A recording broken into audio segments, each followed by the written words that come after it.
विद्यार्थी मित्रांनो, 5 मार्च 2025 रोजी इयत्ता 10वीचा होणारा बीजगणितचा पेपर आपण पाहणार आहोत।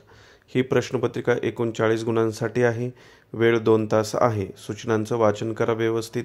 प्रश्न क्रमांक पहिला, त्यातील अचूक पर्याय निवडा। 4 गुणांसाठी हा प्रश्न आहे। GST मध्ये एकूण किती अंकाक्षरे असतात? 15 असतात। खालीलपैकी कोणते समीकरण वर्ग समीकरण नाही? उत्तर पर्याय क्रमांक बी। तिसऱ्या प्रश्नाचं उत्तर आहे ऑप्शन नंबर ए आणि चौथ्याचं उत्तर आहे ऑप्शन नंबर सी 10। प्रश्न क्रमांक पहिला, त्यातील बी। खालील प्रश्न सोडवा। 4 गुणांसाठी हा प्रश्न आहे। पहिल्या प्रश्नाचं उत्तर आहे दुसरे पद -4 आणि तिसरे पद -6। CGST 6% असणार आहे आणि SGST 6% असणार आहे। ABCच्या किमती लिहा। तिसरा प्रश्न आहे A बरोबर 2, B बरोबर -5, C बरोबर 7 आणि चौथा प्रश्न आहे 15x अधिक 17y बरोबर 21, 17x अधिक 15y बरोबर 11, तर x अधिक y ची किंमत 1 असणार आहे। प्रश्न क्रमांक 2, त्यातील A। खालीलपैकी कोणत्याही 2 कृती पूर्ण करा। 4 गुणांसाठी हा प्रश्न आहे। 2x - 6y बरोबर 3 या समीकरणाचा आलेख काढण्यासाठी खालील सारणी पूर्ण करायची आहे। सारणी पूर्ण करण्यासाठी x बरोबर -5 किंमत ठेवून y ची किंमत फाइंड करायची आहे आणि y बरोबर 0 किंमत ठेवून x ची किंमत फाइंड करायची आहे। 2 एक अंकगणिती श्रेणीचे पहिले पद 6 व सामान्य फरक 3 आहे, तर S27 काढा। तर सूत्र पहा, SN बरोबर NA/2 2A अधिक कंसात N - 1D। डिफरन्स D 3 दिलेला आहे म्हणून दुसऱ्या चौकटीत 3 लिहिलेला आहे।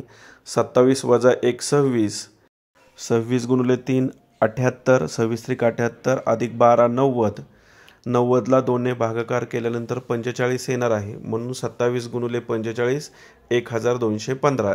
S27चं उत्तर येणार आहे 1215। पुढील प्रश्न पहा, योग्य रीतीने पिसलेल्या 52 पत्त्याच्या कॅटमधून एक पत्ता काढला तर पुढील घटनेची संभाव्यता काढा। उकल समजा S नमुना अवकाश आहे, म्हणजेच एकूण 52 पेजेस असतात। काढलेला पत्ता लाल असणे, एकूण लाल पत्ते 13 चौकट आणि 13 बदाम, एकूण झाले 26। 26/52 1/2 उत्तर येणार आहे। व्हिडिओ स्टॉप करून व्यवस्थित उत्तर पहा। प्रश्न क्रमांक 2 बी। खालीलपैकी कोणतेही 4 उपप्रश्न सोडवा। 8 गुणांसाठी हा प्रश्न आहे। खालील निश्चयांकाची किंमत काढा।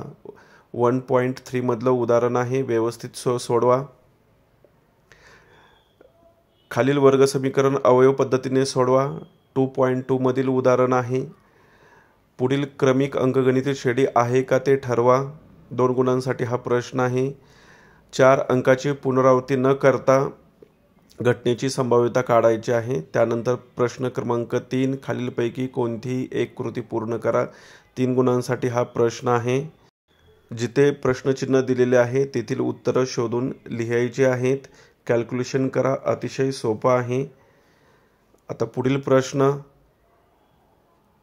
दुसरा आहे तशी उत्तर लिहिताना ॲक्टिव्हिटी लिहायची आहे। प्रश्न लिहायचा नाही, परंतु उकलपासून सर्व प्रश्नपत्रिकेत लिहायचं आहे आणि दिलेल्या चौकटीत योग्य उत्तर लिहून चौकट पूर्ण करायच्या आहेत।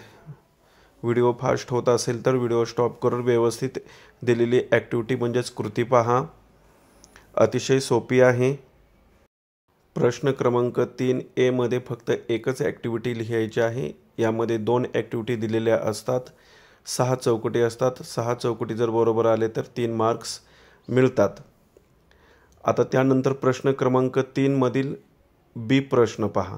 एकूण 6 गुणांसाठी आहे। यामध्ये 3 उपप्रश्न दिलेले असतात, त्यापैकी कोणतेही 2 उपप्रश्न सोडवायचे असतात।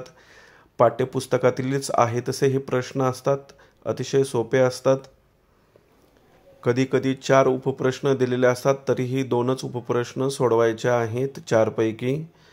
काही वेळेस बोर्डाच्या परीक्षेसाठी 4 उपप्रश्न दिलेले आहेत प्रश्न क्रमांक 3 बी मध्ये आणि 2 सोडवायचे आहेत। त्यानंतर पुढील प्रश्न पहा। प्रश्न क्रमांक 4, खालीलपैकी कोणतेही 2 प्रश्न सोडवा। चौथा प्रश्न 8 गुणांसाठी आहे। यामध्ये पुढील प्रश्न आहेत।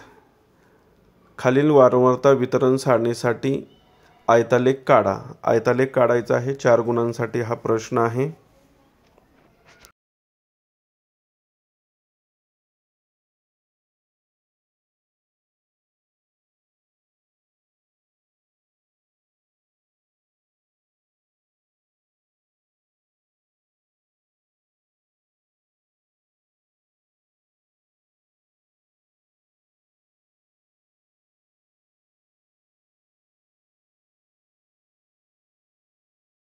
प्रश्न क्रमांक 4 मधील दुसरा आणि तिसरा प्रश्न पहा.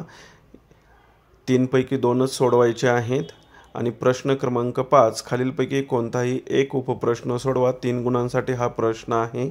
यामध्ये 2 उपप्रश्न दिलेले आहेत, त्यापैकी एक कोणताही उपप्रश्न सोडवा. अशा प्रकारे आपण 40 गुणांची प्रश्नपत्रिका पाहिली आहे. धन्यवाद. जर तुम्हाला हा व्हिडिओ आवडला असेल तर प्लीज लाईक करा, शेअर करा आणि आपल्या चॅनलला सबस्क्राईब करा, जेणेकरून पुढील सर्व अपडेट तुम्हाला वेळेवर मिळतील. तसेच या प्रश्नपत्रिकेतले आहे तसे आहे त्या अंकासहित 20 गुणांचे कमीत कमी प्रश्न नक्की येणार आहेत, त्यामुळं सराव करा.